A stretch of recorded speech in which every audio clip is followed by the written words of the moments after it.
My name is Lily. I'm 28 years old, and for as long as I can remember, my hands have been happiest when they're working with flowers. Last Saturday, I stood in my own wedding dress, surrounded by the beautiful arrangements I'd spent months designing. But as the music began to play, I faced an empty space where my father was supposed to be. My parents had refused to walk me down the aisle, choosing instead to support my brother's latest business venture. What they didn't know was that my late grandmother had arranged for a different kind of escort.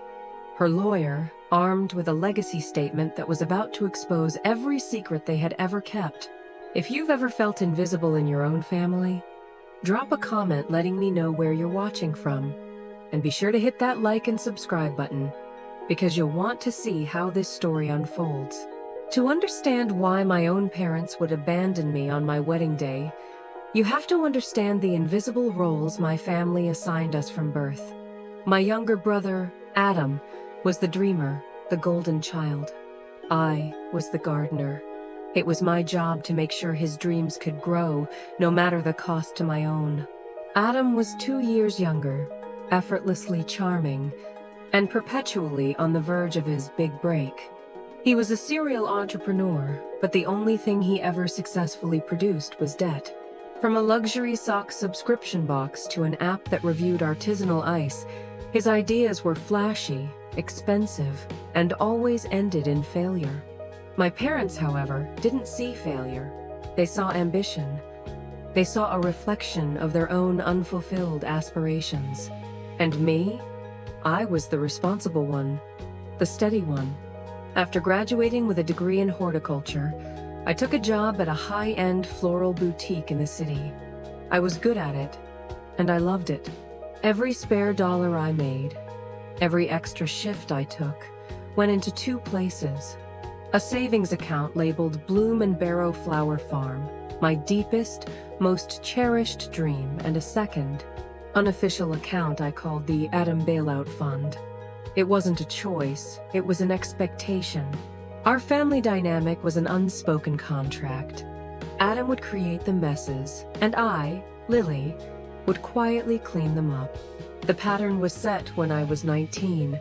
I had painstakingly saved $5,000 for a study abroad program in the Netherlands, a trip that would have let me study under the world's greatest tulip growers. 2 weeks before my final payment was due, I got a frantic call from my mother. Adam, then 17, had taken my father's vintage sports car for a joyride and wrapped it around a telephone pole. He was fine, but the car was not. The insurance wouldn't cover it due to his recklessness, and my father was threatening to press charges to teach him a lesson. My mother's voice was thick with tears. "He'll have a criminal record, Lily. His future will be ruined. You're the only one who can help." So I helped. I drained my savings account, the one filled with tulips and windmills, and paid for the repairs. At our next family dinner, my father clapped Adam on the back and praised him for learning a valuable lesson about responsibility. My sacrifice wasn't mentioned. My canceled trip was forgotten. My role was simply to be the silent, reliable bedrock upon which my brother's second, third, and 40th chances were built. That was the day I learned that in my family, my dreams were expendable, but my brother's mistakes were investments in his character. This dynamic only intensified when my parents decided to sink their life savings into buying a quaint but failing bed and breakfast in the countryside. It was their retirement dream. The problem was, they were terrible business owners. My mother was too soft-hearted to charge for extras, and my father was too proud to market the place properly. So, I stepped in. Every weekend, instead of going out with friends, I would drive 2 hours to the B&B. I replanted the gardens, redesigned the guest rooms with flowers from the local market, and managed their online bookings. My efforts slowly turned the tide, bringing in more guests. I never asked for a dime. I did it because I loved them.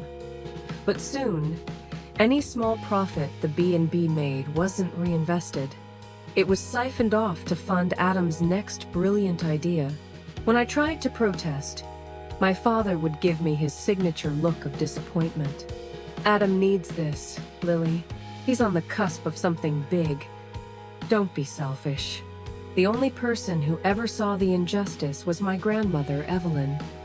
She was my mother's mother, a woman with a spine of steel and a gaze that saw right through the family's carefully constructed facade. She lived in a small cottage on the coast, and her home was my only sanctuary. It was she who had gifted me my first gardening tools, who had taught me the names of flowers, and who had looked me in the eye after the sports car incident and said, "What you did was noble, my girl, but don't ever set yourself on fire to keep others warm." She saw me, in a family that looked right through me. My grandmother saw me. When I met Mark, a landscape architect with a kind smile and hands that were just as comfortable in the dirt as mine, it felt like I could finally breathe. He didn't just see me. He celebrated me. He loved my dream of Bloom and Barrow Farm as if it were his own. For the first time, I felt like I was part of a team, not just a support system. He saw the family dynamic for what it was, and was fiercely protective of me. After a year of dating, he proposed in the middle of a lavender field, and I felt a surge of hope that my life was finally, truly my own. I thought my wedding would be a fresh start, a day where I was the main character in my own story, not a supporting role in my brother's. I couldn't have been more wrong. The moment we announced our engagement at Sunday dinner was like a scene from a play where only half the cast had read the script. Mark and I were beaming, my antique sapphire ring catching the light. I had imagined this moment for years, my mother crying happy tears, my father giving Mark a firm, welcoming handshake. The reality was far more lukewarm. "Oh, that's lovely, dear," my mother said, forcing a smile that didn't reach her eyes. She gave me a brief, stiff hug before immediately turning to Adam. "Did you hear that, Adam? Your sister is getting married." My father grunted his approval. "Mark's a good man. Stable." It was meant as a compliment, but it sounded like he was describing a piece of furniture. Adam, for his part, offered a lazy congratulations before launching into the real news of the day. "Speaking of big announcements," he began, a smug grin spreading across his face. "Aura Kombucha is about to go to the next level." Aura Kombucha was his latest venture. The brilliant idea was to create a subscription service for bespoke, artisanal kombucha delivered via drone. He had no drones, no kombucha brewing facility, and no customers. But he had a PowerPoint presentation and an unshakable belief in his own genius. For the next hour, all talk of the wedding vanished. It was replaced by an endless monologue about market disruption, venture capital, and the logistics of aerial beverage delivery. My parents hung on his every word, their eyes shining with vicarious pride. Mark squeezed my hand under the table, a silent gesture of solidarity. I felt the familiar, dull ache of being sidelined, but I pushed it down. "This day is about us," I told myself. "Don't let them ruin it." The catalyst for the storm, however, wasn't the engagement itself, but the date we chose. We fell in love with a beautiful, rustic barn venue, but it was only available on one Saturday in the coming autumn, the 12th of October. It was perfect. The autumn colors would be at their peak, and it gave us just enough time to plan without a long, drawn-out engagement. We booked it immediately, our hearts soaring. When I told my parents, the reaction was not what I expected. Instead of excitement, there was a heavy silence on the other end of the phone. "The 12th of October?" my mother finally said, her voice strained. "Lily, that's not a good time for us." "What do you mean?" I asked, confused. "Is there another family event I forgot about?" "No, it's just, that's right around the time of Adam's launch party," she explained, as if this were the most obvious conflict in the world. He's planning a major event for investors and influencers at the end of September.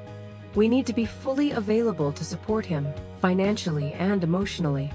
A wedding is so distracting. I was stunned into silence. A launch party for a company that didn't exist was taking precedence over my actual wedding? Mom, I said, trying to keep my voice steady. His party is in September. My wedding is in October. And it's one day. I'm not asking for a month of your time. You don't understand the kind of pressure he's under. My father cut in, having taken the phone. This could be the one that finally takes off. He needs our complete focus. Your wedding, well, it feels like you're not being a team player, Lily. I felt a surge of anger so hot it almost choked me. A team player? I had been the team's MVP, water boy, and unpaid sponsor for a decade. But I took a deep breath. The date is set, Dad. We've already paid the deposit. I hope you'll be there. I hung up before he could reply, my hands shaking. The one person who shared our joy without reservation was Grandma Evelyn. I drove to her cottage the next day, my heart still heavy. When I told her about the venue and the date, her face lit up. A barn in October? Oh, Lily, it will be magical, she said, her eyes twinkling. I confessed my fears about my parents, about their reaction. She listened patiently, her hand covering mine. She didn't offer empty reassurances. Instead, she gave me a piece of advice that would become my lifeline. A person's true character, she said, her voice firm, isn't shown in how they celebrate your successes. It's shown in what they demand of you in the name of their own. Watch them closely, my girl. Then she smiled, a little secret playing on her lips. And don't you worry about a thing. A bride should never have to walk down the aisle alone. That evening, my mother called. Her tone was overly sweet, a sign she was about to ask for something unreasonable. Honey, your father and I were talking, she began. We know you've put down a deposit, but we have an idea. What if we helped you cover that loss? If you moved the wedding to next spring? That way, we could all relax and give you the attention you deserve after Adam's launch is a success. I knew instantly what was happening. This wasn't about my wedding. It was about freeing up their resources and mine for Adam. It was the first crack in the dam, the first sign that this was going to be more than just a scheduling conflict. It was going to be a battle for my own existence. The weeks following that phone call were a masterclass in psychological warfare, waged with polite smiles and passive-aggressive comments. My family's disapproval wasn't a loud explosion.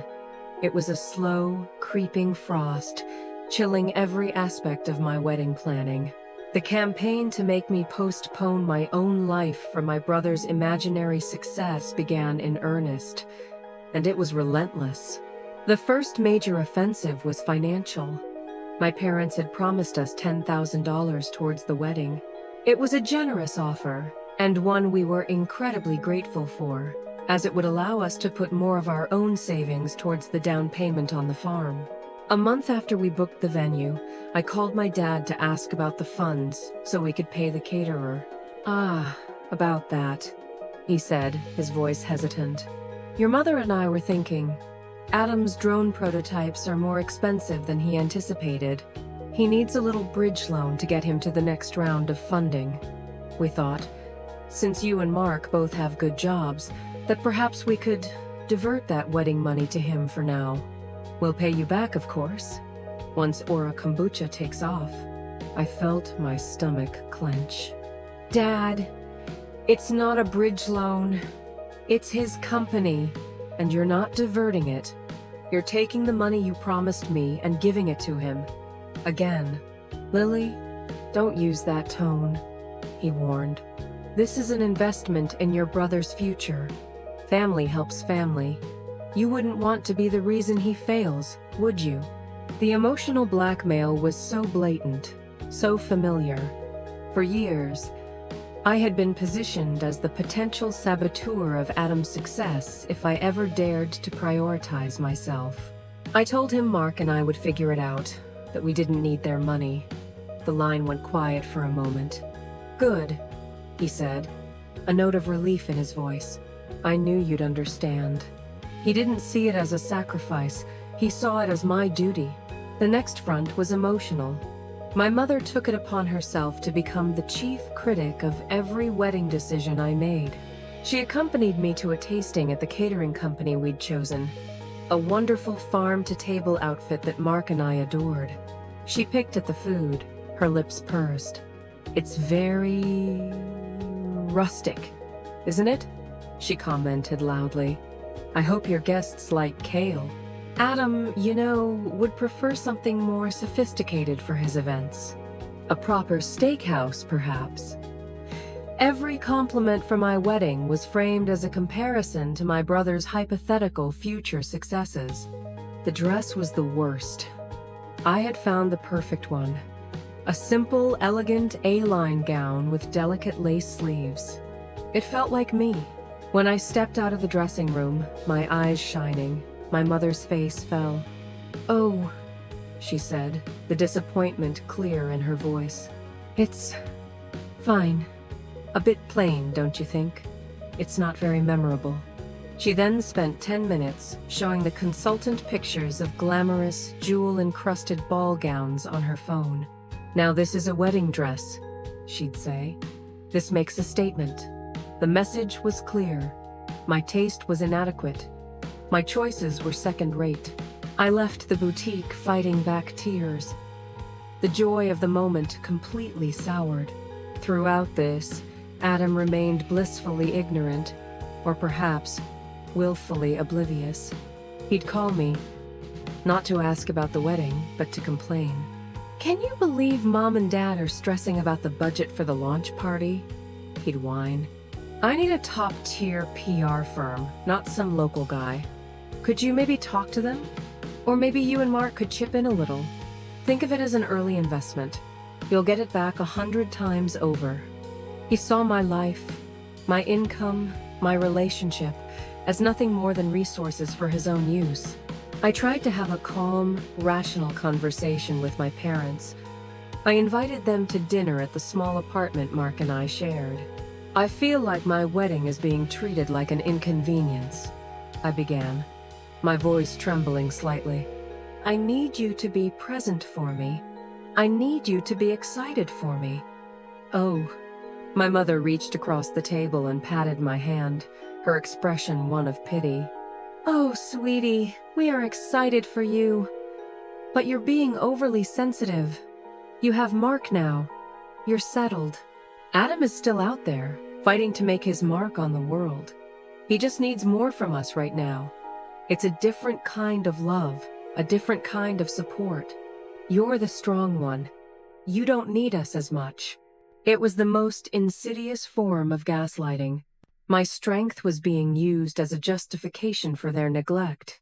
Because I was capable, I was deemed not to need support. Because I was responsible, I was not deserving of attention. I looked at Mark, his face a mask of controlled fury. He had stayed silent at my request, but I could see he was close to exploding. The final confirmation that I wasn't crazy came from an unexpected source. My mother's sister, my Aunt Carol, called me a few weeks before the wedding. She was a no-nonsense woman who lived across the country and rarely got involved in family drama. "I spoke with your mother yesterday," she said, her voice direct. "She told me you were being difficult about your wedding. Let me guess. This is about Adam, isn't it?" I poured out the whole story, the money, the dress, the constant comparisons. She listened without interruption. When I finished, she sighed. "Lily, I've seen this your whole life. Your mother and father suffer from a delusion common to many parents. They believe their children are extensions of themselves.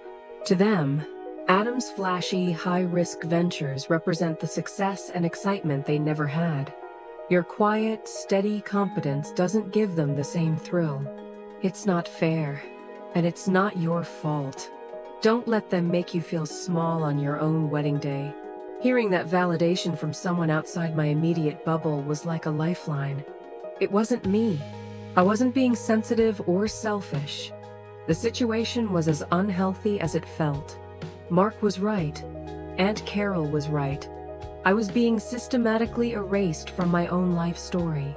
My relationship with Grandma Evelyn during this time was my only comfort.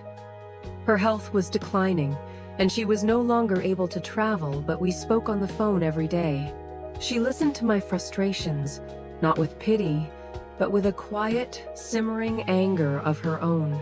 "You just focus on your wedding, my girl," she'd say, her voice a little weaker each day. "Get everything in order. The universe has a funny way of balancing the books. Just make sure you're ready when the bill comes due." I didn't fully understand what she meant. I thought she was speaking metaphorically. I had no idea she had been making very real, very specific plans to settle the account herself.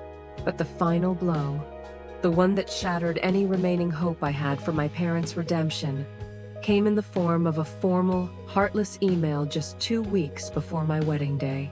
The email arrived on a Tuesday morning. The subject line simply read, "An important update regarding the 12th of October." It was from my father, but I could feel my mother's influence in every carefully chosen, passively aggressive word. I was at my boutique, surrounded by the scent of eucalyptus and roses, a small island of peace that was about to be obliterated. My hands trembled as I clicked it open. "Dear Lily," it began, "your mother and I have been doing a lot of thinking. As you know, we are incredibly proud of both our children. However, a family must sometimes make difficult decisions to support the member who needs it most. Adam has just secured a critical meeting with potential investors, and to maximize his chances, his team has decided to move his official Aura Kombucha launch party to the evening of Saturday, the 12th of October. I had to read that sentence twice. They had scheduled his party, a party for a product that didn't exist on my wedding day. It was a deliberate, calculated move. A power play, the email continued. This event is a make or break moment for his career. And as his parents, we feel our presence and undivided support are non-negotiable. Therefore, with heavy hearts, we must inform you that we will be unable to attend your wedding if you choose to proceed with this date. This also means, regrettably, that I will not be able to walk you down the aisle. I felt the air leave my lungs. It wasn't just a refusal. It was an ultimatum. My brother's imaginary future versus my real, tangible present. And they had made their choice. But it was the final paragraph that truly broke me.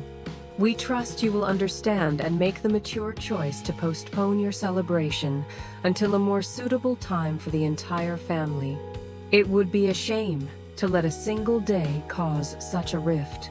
We are a family, after all, and your role in supporting your brother's success is just as important as his role in achieving it." There it was, my role. My entire existence, my most important day, reduced to a supporting role in my brother's life. I wasn't a daughter getting married. I was an obstacle to his success. The cruelty of it was breathtaking. They weren't just missing my wedding. They were punishing me for having it. They were forcing me to choose, either erase my own joy or be officially abandoned. I sat there, staring at the screen, and something inside me shifted. The years of quiet hurt, of swallowed disappointments, of forced smiles, it all curdled into a cold, hard certainty. The grief I expected to feel was replaced by a strange, liberating rage. The rope I had been clinging to, the hope that one day they would finally see me, finally choose me, I just let it go. And in the silence that followed, I felt a profound, unexpected clarity. They had given me their final answer, and now I had to give them mine. My first call was to Mark. I read him the email, my voice devoid of emotion. He was silent for a long moment, and then he said, "Okay, we're getting married on the 12th of October, and it's going to be the best day of our lives. We don't need them, Lily. We have each other." My second call was to my grandmother. My hands were steady now. I told her what had happened. There was no surprise in her voice, only a deep, weary sadness. "I was afraid of this," she whispered, her voice frail. "They have always been blind to the treasure they have in you." Then, her voice hardened with the steel I knew so well. "Don't you dare cancel a thing, Lily Rose. You will walk down that aisle on the 12th of October, and you will hold your head high. I've already made some arrangements. Your walk down the aisle will be more memorable than they could ever imagine. Just trust your old grandmother." That was the last proper conversation I ever had with her. A week later, my aunt called to tell me that Grandma Evelyn had passed away peacefully in her sleep. The grief was a physical blow, a gaping hole in a world that already felt hostile and empty. In the fog of mourning, I almost forgot her final promise, the strange intensity in her voice. I assumed it was just the loving words of a dying woman trying to comfort her heartbroken granddaughter. I had no idea it was a promise she fully intended to keep from beyond the grave, until her lawyer called me with a very specific set of instructions that would change everything. The call came 3 days after Grandma Evelyn's funeral. The voice on the other end was calm, professional, and belonged to a man named Mr. Harrison, my grandmother's estate lawyer. I had met him once, years ago, a kind-faced man with sharp, intelligent eyes. He asked to meet with me in person, stating that my grandmother had left behind some non-traditional instructions regarding her estate that specifically involved my upcoming wedding. I met him at his quiet, book-lined office downtown, feeling small and adrift in my grief. I assumed he was going to inform me about a small inheritance, perhaps her collection of antique gardening books. I couldn't have been more wrong. "Lily," he began, his expression a mixture of sympathy and professional gravity. "Your grandmother was a remarkable woman, very methodical, and very clear about her intentions." He slid a thick, leather-bound portfolio across his polished mahogany desk. "She anticipated the current situation with your parents with a degree of accuracy that was, frankly, astonishing. She has spent the last year putting a plan in place. A contingency plan, you might call it." He opened the portfolio. This wasn't a simple will. It was a meticulously crafted legal strategy. The centerpiece was something called the Evelyn Rosewood Legacy Trust. But it was the activation clause that made my breath catch in my throat. "Your grandmother has bequeathed the majority of her estate, a sum of approximately $500,000, to this trust," Mr. Harrison explained. "The trust's sole purpose is to purchase a property and provide the seed capital for the establishment of a business to be known as the Bloom and Barrow Flower Farm." He paused, letting the words sink in. My dream, my secret, whispered dream, was written there in black and white. "However," he continued, "the trust has a very specific, unalterable condition. It is to be activated, and the funds released to you only upon your legal marriage to Mark on or before the 20th of October of this year." He looked at me over the top of his glasses. "She knew they would try to make you postpone. This is her way of ensuring you don't." But that was only the beginning. The portfolio also contained something else, a sealed envelope labeled Legacy Statement. "Your grandmother has requested that I attend your wedding," Mr. Harrison said. "In the event that your father, Richard, is not present to walk you down the aisle, I am to step in and do so on her behalf.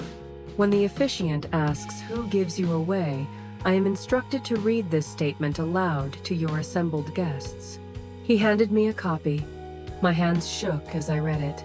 It was my grandmother's voice, clear and strong, echoing from the page. It began with a beautiful, heartfelt tribute to me and my love for Mark. But then, it shifted.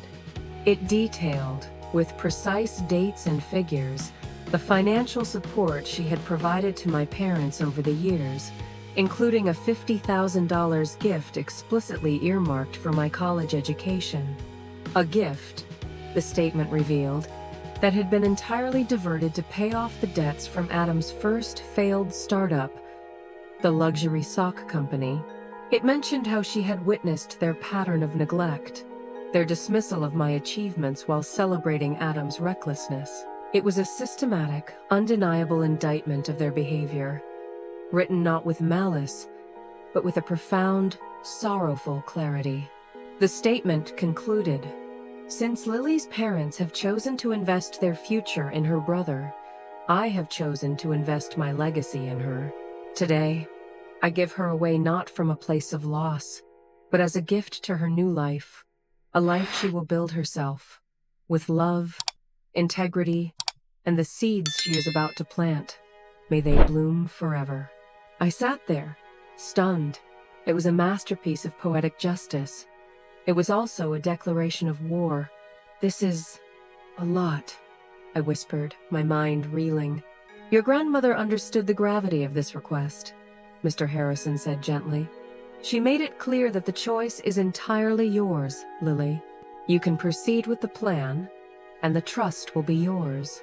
Or you can choose a quieter path, forego the public statement, and in doing so, forego the trust. There is no judgment either way." She wanted to give you a choice, a tool, not a burden. For 2 days, I was torn. Part of me was terrified.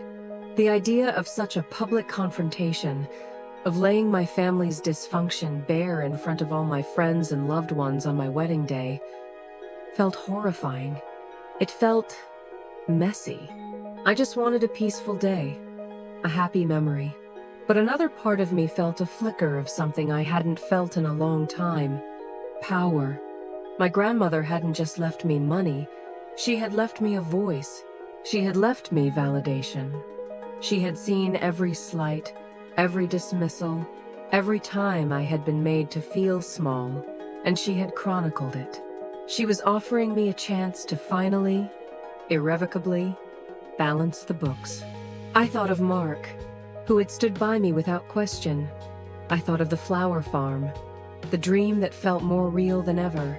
And I thought of my grandmother's fierce, protective love. She hadn't done this to cause drama. She had done it to set me free. On the 3rd day, I called Mr. Harrison. "I'll do it," I said, my voice clear and steady. "Let's proceed with the plan." The day of the wedding arrived, a crisp, perfect autumn day.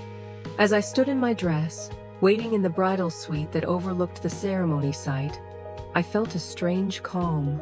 My friends buzzed around me, fixing my veil, touching up my lipstick. I watched as the guests arrived. And then I saw them, my parents and Adam, walking across the lawn. They were dressed in their finest, their faces a mask of smug satisfaction and pity. They had come, not to celebrate, but to witness my supposed humiliation, to see me walk down the aisle alone, a visual confirmation of their power over me. They had no idea they weren't just guests at my wedding. They were the main event. The gentle melody of a string quartet began to drift from the ceremony site, the signal that it was time. My bridesmaids gave me one last squeeze of encouragement before lining up to walk down the aisle. Through the open door of the bridal suite, I could see them all. My friends, Mark's family, all the people who had shown up to celebrate us, their faces bright with anticipation. And I could see my family, seated in the 2nd row, a strategic choice to appear present but not too involved. My father was whispering to my mother, a self-satisfied smirk on his face. Adam was scrolling on his phone, already bored. They thought they had won. They thought their absence at my side was the final word. I took a deep breath, my heart pounding not with nerves, but with a powerful, focused resolve. This was not just my wedding, it was my liberation. I stepped out into the golden afternoon light and began my walk alone. Every eye was on me. I could feel the whispers, the looks of pity from guests who knew the situation. I ignored them. My gaze was fixed on the end of the aisle, where Mark stood, his eyes shining with a love so fierce and unwavering it felt like a physical shield. He was my destination. I reached the front, handing my bouquet to my maid of honor. The officiant, a warm, kind woman named Sarah, smiled at me. The music faded into a gentle hum. "Welcome, friends and family," Sarah began. "We are gathered here today to witness and celebrate the union of Lily and Mark." She went on with the traditional opening words, her voice a comforting presence. Then came the moment. She turned to the guests. "Who has the honor of presenting this woman to be married to this man?" A profound, aching silence fell over the crowd. It stretched for what felt like an eternity. I could see my mother dabbing a dry eye with a tissue, a perfect performance of maternal sorrow. My father stared straight ahead, his jaw set. This was my punishment, laid bare for all to see, the humiliation they had intended. Then, from the third row, a figure stood. It was Mr. Harrison, looking distinguished in a charcoal gray suit, the leather portfolio held discreetly at his side. He walked calmly to the front of the aisle and stood beside me. "I do," he said, his voice clear and resonant, filling the silent barn.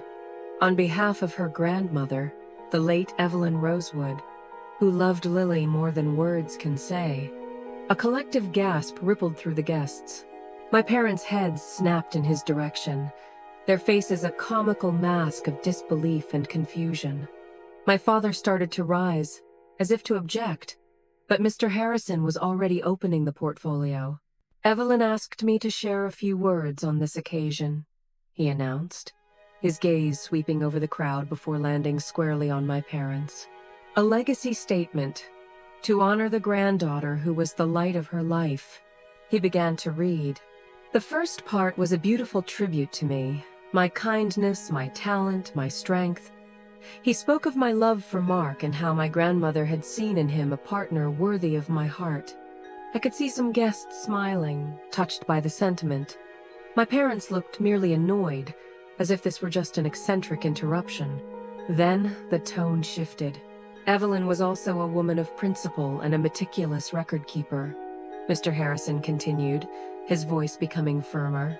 "She believed that love is shown not just in affection, but in action and integrity." She wished for the record to be clear.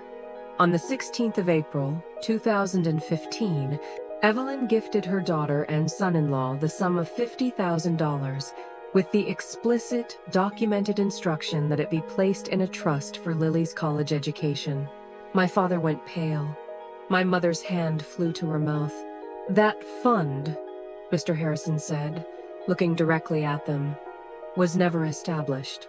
Bank records show that within 2 weeks, the entire sum was transferred to pay off the outstanding business debts of their son, Adam, following the collapse of his first venture, sock racy."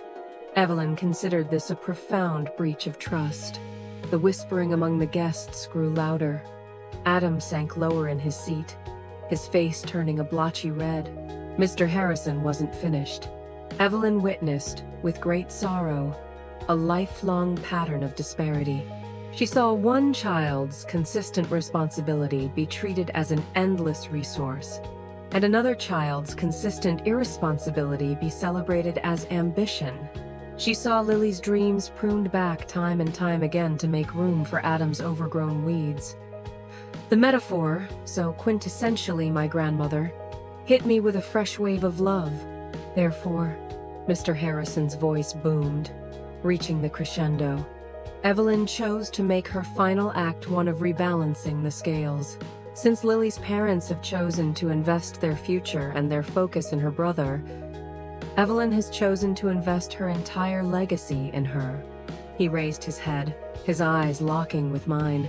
To that end, she has established the Evelyn Rosewood Flower Farm Trust, which, as of the signing of this marriage certificate, will be fully and irrevocably funded. Today, Evelyn gives this woman away, not as a departure but as a launch into a new life. A life Lily will build herself, with love, integrity, and the seeds she is about to plant. May they bloom forever. The barn was silent for a moment, and then a smattering of applause broke out from my friends. My father looked like he had been struck by lightning. My mother was openly weeping now, but not for me, for herself.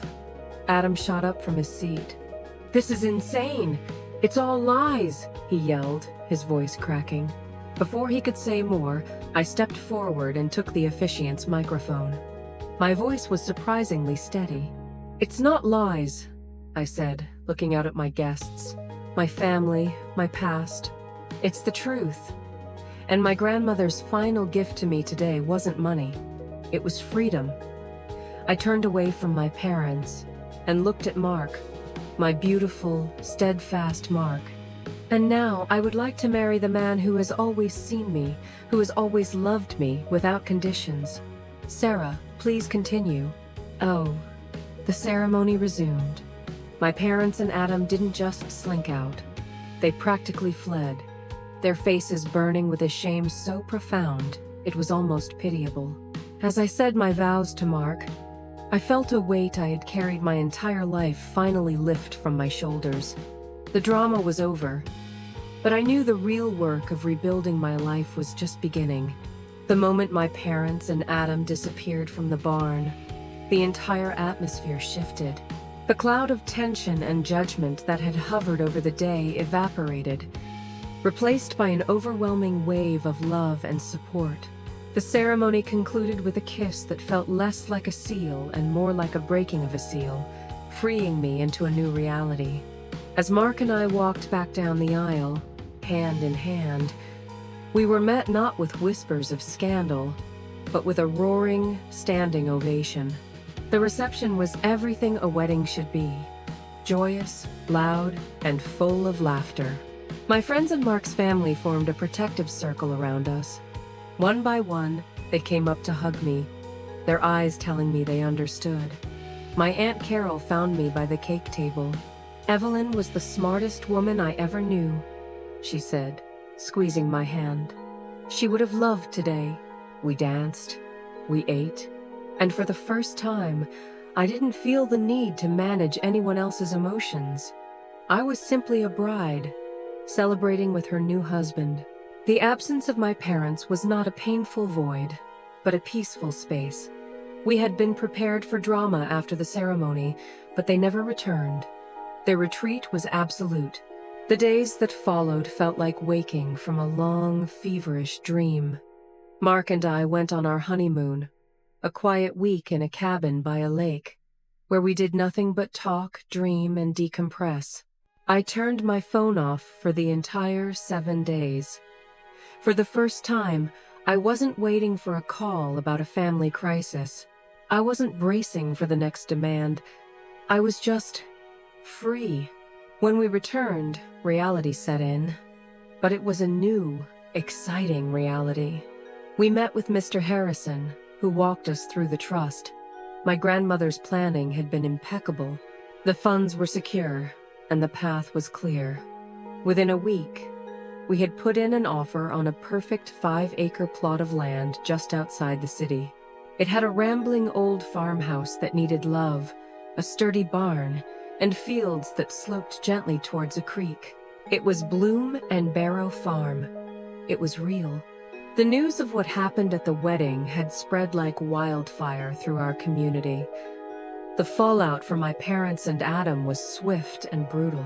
The B&B, which relied on local goodwill and positive word of mouth, began to see a wave of cancellations. People who had once been friendly neighbors now crossed the street to avoid my parents.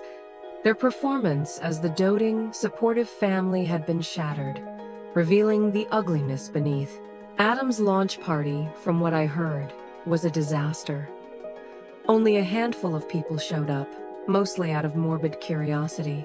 Without the financial and emotional backing he had always taken for granted, his drone kombucha empire collapsed before it even began.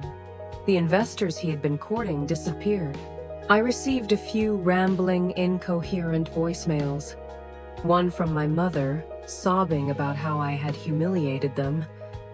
One from my father, full of blustering anger, demanding I fix this. And one from Adam, a venomous tirade blaming me for his failure. I didn't delete them. I saved them as a reminder of the life I had left behind. I didn't reply. Instead, we poured our energy into the farm. We spent our weekends clearing fields, sketching out plans for the flower beds, and stripping wallpaper in the old farmhouse. It was hard, physical work, but it felt clean. It felt honest. Every weed I pulled felt like I was uprooting a piece of the resentment I had carried for so long. Every seed I planted felt like an act of faith in my new future. As we watched the first green shoots of our cover crop push through the dark soil, I realized we were growing more than just flowers. We were cultivating a life where we were the priority, where our work mattered, and where our love was the only foundation we needed. 18 months after a lawyer walked me down the aisle, I stood in the middle of my own flower field, the setting sun casting a golden glow over rows of dahlias, zinnias, and cosmos. The air was sweet with the scent of earth and blossoms.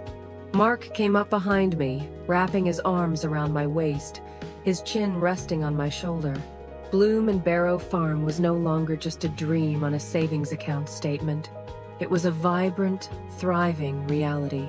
Our first year had been a whirlwind of hard work and quiet joy. We had restored the farmhouse, painting the front door a cheerful shade of periwinkle blue. The barn was now a beautiful workshop space where I hosted floral design classes that sold out within hours. We had contracts to supply bouquets to 3 local cafes and were the preferred florist for a popular wedding venue nearby. We were building a business, but more than that, we were building a community. Our farm had become a place of beauty and peace, not just for us, but for everyone who visited. My life was full in a way I'd never known. My days were dictated by the seasons and the needs of my flowers, not by the manufactured crises of my family. The constant, low-grade anxiety that had been my lifelong companion was gone, replaced by the satisfying exhaustion that comes from meaningful work. Mark and I were true partners, making every decision together, our love deepening with every challenge we overcame.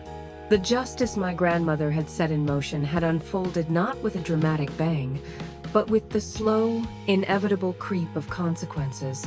My parents' life had unraveled. The B&B, plagued by bad press and their own mismanagement, had finally failed. They were forced to sell the property at a significant loss to cover their debts. They now lived in a small rental condo in a town an hour away. The dream they had sacrificed me for turned to dust. My mother had called a few times. The initial anger had faded into a kind of bewildered grief. Her apologies were still tangled up in excuses. "I just don't understand how it all went so wrong," she'd say. "We were only trying to help your brother." She still couldn't see that her version of help was the very thing that had poisoned our family. I was polite but distant. I had learned that I could love my mother without allowing her toxicity into my life. The boundary was firm. My father never called. I heard through Aunt Carol that he was deeply depressed, a proud man struggling with the public collapse of his life and the loss of the daughter he had never truly valued. There was a part of me that felt a pang of sadness for him, but it was overshadowed by the profound peace of his absence. Adam's fate was the most predictable. After his kombucha company imploded, he had bounced from one menial job to another, unable to hold anything down. His charm, which had always been his currency, had curdled into bitterness. He was estranged from our parents, blaming them for not giving him more. He had sent me a single, rambling email a year after the wedding, a bizarre mix of apology and demand, suggesting that since my farm was successful, it was only fair that I invest in his new idea. I didn't reply. I had established a new kind of family. Mark, of course, was my anchor. But my Aunt Carol had become a fixture in our lives, visiting often and delighting in the farm's success. Our friends were our true siblings, showing up to help with big harvests or just to share a bottle of wine on our porch. One sunny afternoon, I drove to the coast to visit my grandmother's grave. I brought a large, unruly bouquet from my own fields, her favorite, the Café au lait dahlias. I sat on the grass beside the simple headstone that read Evelyn Rosewood. She cultivated beauty. Well, Grandma, I whispered to the quiet air, we did it. Bloom and Barrow is real. I told her all about the farm, about Mark, about the peace I had finally found. I told her that I finally understood the true meaning of her legacy. It wasn't the money, it was the permission she gave me to choose myself. She had armed me with the truth and trusted that I would be brave enough to use it. As I got ready to leave, I thought about my parents and Adam. There was no triumph in their failure, no joy in their misery. There was just a quiet, sad acceptance. They had made their choices, and I had made mine. Their garden had been full of weeds, choked by jealousy and neglect. My grandmother had given me the chance to plow it all under and plant something new. Looking at the beautiful, thriving life Mark and I had built from the soil up, I finally understood the last line of my grandmother's letter. A line that had once puzzled me with its simple, almost brutal honesty. The last line of my grandmother's letter, the one I had read 100 times, was simple. Sometimes, Lily, Rose, you have to burn the old garden to let the new one grow. For the longest time, I thought it was a harsh sentiment, but standing here now, surrounded by the life I've built, I understand. It wasn't about destruction. It was about clearing the way for new life. You cannot grow healthy, beautiful things in toxic soil. You cannot build a future for yourself while still being tethered to a past that is determined to hold you back. The greatest lesson I learned wasn't about money or revenge. It was that you are not obligated to set yourself on fire to keep others warm, just as my grandmother had warned me all those years ago. Your value is not determined by your usefulness to others. True family aren't the people who share your blood. They are the people who respect your boundaries, celebrate your joy, and help you grow. I had to lose the family I was born into to finally be free to create the family I deserved. The day I walked down that aisle alone was the day I finally stepped into my own power, and I haven't looked back since. So I want to ask you all, have you ever had to make a difficult choice between family obligation and your own happiness? What did you do? And what did you learn from it? Share your stories in the comments below. I read every single one. If this story resonated with you, please give it a thumbs up, subscribe for more real-life stories about finding your strength, and share this video with anyone who might need a reminder that it's okay to choose yourself. Thank you for listening. And remember, you deserve to be the main character in your own story. Don't ever let anyone convince you that you're just a supporting role.